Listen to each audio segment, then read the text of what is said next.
As a result, Parliament hurriedly passed the Currency Act of 1764.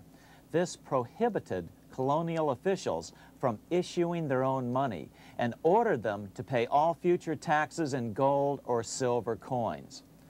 In other words, it forced the colonies on a gold or silver standard. For those who still believe that a gold standard is the answer for America's current monetary problems, look what happened to America after that. Writing in his autobiography, Franklin said, "In 1 year, the conditions were so reversed that the era of prosperity ended and a depression set in to such an extent that the streets of the colonies were filled with unemployed." Franklin claims that this was even the basic cause for the American Revolution. As Franklin put it in his autobiography, "The colonies would gladly have borne a little tax on tea and other matters had it not been that England took away from the colonies their money, which created unemployment and dissatisfaction. The inability of the colonists to get the power to issue their own money permanently out of the hands of George III and the international bankers was the prime reason for the Revolutionary War."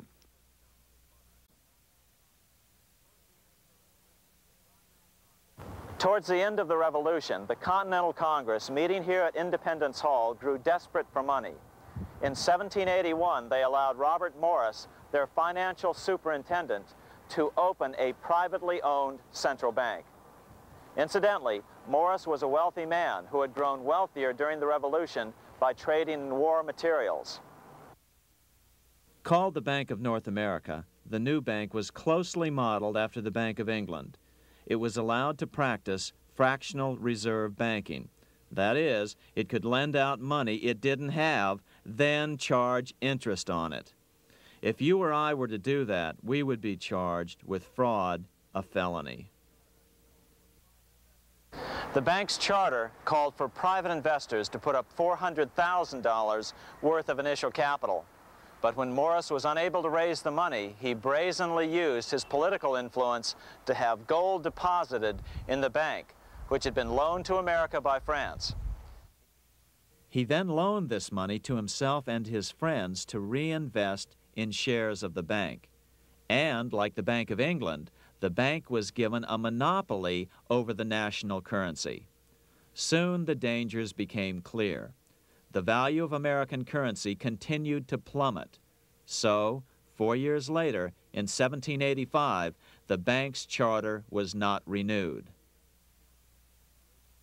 The leader of the effort to kill the bank, William Findley of Pennsylvania, explained the problem this way, quote, "This institution, having no principle but that of avarice, will never be varied in its object, to engross all the wealth, power, and influence of the state."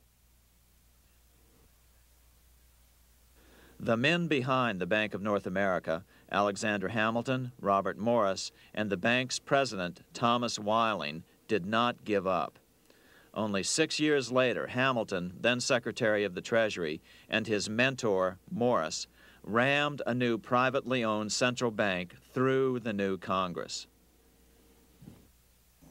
Called the first bank of the United States, Thomas Whiling again served as the bank's president. The players were the same, only the name of the bank was changed.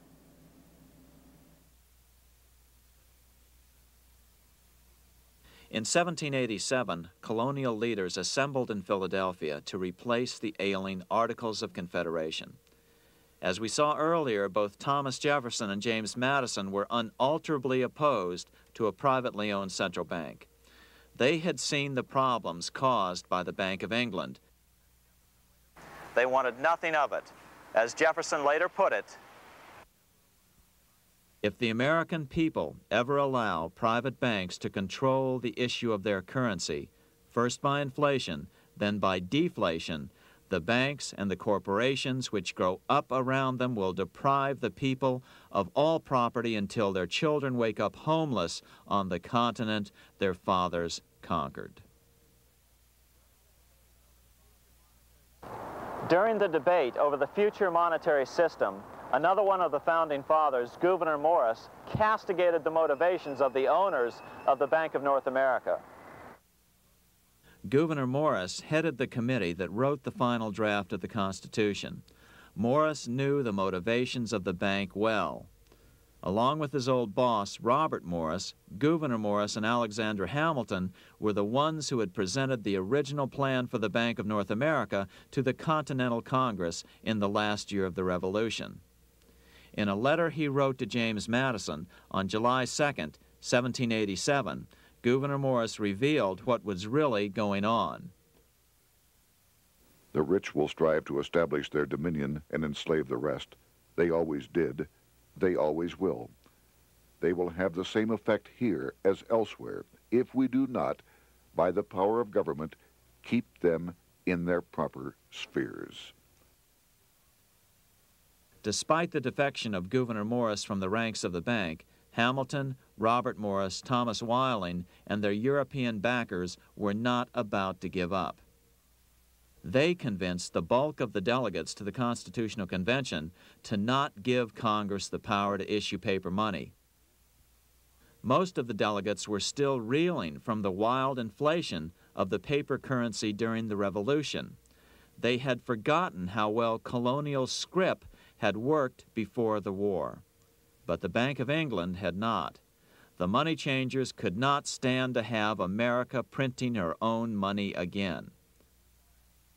So the Constitution is silent on the matter. This grievous defect left the door wide open for the money changers, just as they had planned.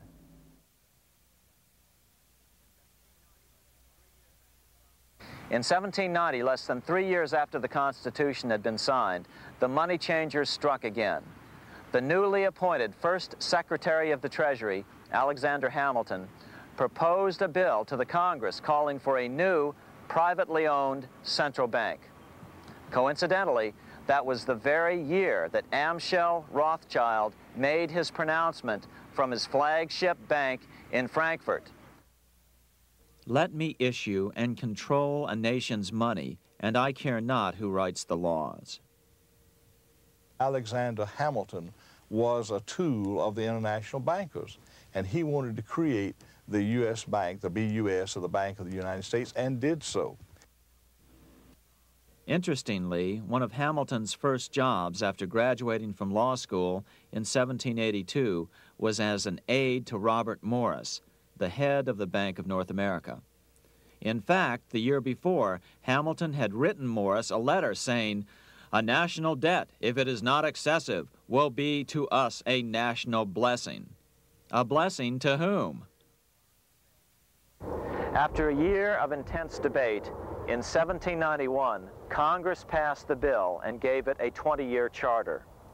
The new bank was to be called the First Bank of the United States, or BUS. Here we are in front of the First Bank of the United States in Philadelphia.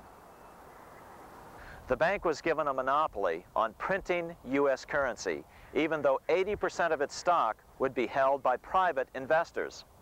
The other 20% would be purchased by the U.S. government. But the reason was not to give the government a piece of the action. It was to provide the capital for the other 80% owners. As with the old Bank of North America and the Bank of England before that, the stockholders never paid the full amount for their shares. The U.S. government put up their initial $2 million in cash. Then the bank, through the old magic of fractional reserve lending, made loans to its charter investors so they could come up with the remaining $8 million of capital needed for this risk-free investment. Like the Bank of England, the name of the Bank of the United States was deliberately chosen to hide the fact that it was privately controlled. And like the Bank of England, the names of the investors in the bank were never revealed. Many years later, it was a common saying that the Rothschilds were the power behind the old Bank of the United States. The bank was sold to Congress as a way to bring stability to the banking system and eliminate inflation. So what happened? Over the first 5 years, the U.S. government borrowed $8.2 million from the Bank of the United States. In the same 5-year period, prices rose by 72%. Jefferson, as the new Secretary of State, watched the borrowing with sadness and frustration, unable to stop it. I wish it were possible to obtain a single amendment to our Constitution, taking from the federal government the power of borrowing. Millions of Americans feel the same way today. They watch in helpless frustration as the federal government borrows the American economy into oblivion. So, although it was called the first bank of the United States, it was not the first attempt at a privately owned central bank in this country. As with the Bank of North America, the government put up most of the cash to get this private bank going, then the bankers loaned the money to each other to buy the remaining stock in the bank. It was a scam, plain and simple, and they wouldn't be able to get away with it for long. But